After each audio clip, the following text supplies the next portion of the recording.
Sapevamo che era una partita difficilissima, loro si sono dimostrati all'altezza del campionato che hanno fatto, poi noi abbiamo avuto una serie di infortuni infiniti, è dovuto uscire il portiere, è dovuto uscire subito Ghiglino, poi il ragazzino in mezzo, poi l'altro, abbiamo sofferto, ci hanno messo in grossissima difficoltà, complimenti a loro, grazie, e spero che vadano avanti perché si meritano di andare avanti anche loro. Noi abbiamo messo tutto e penso che lo meritiamo. Complimenti al Mignanego che ha fatto un gran campionato. Nel secondo tempo abbiamo espresso il nostro gioco. Nel primo tempo forse siamo entrati in campo un po' contratti, abbiamo preso un gol, pronti via, insomma ci sono le immagini quindi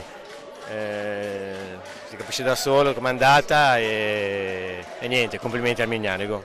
Comunque come sono calati fisicamente, voi siete usciti fuori con la vostra tecnica?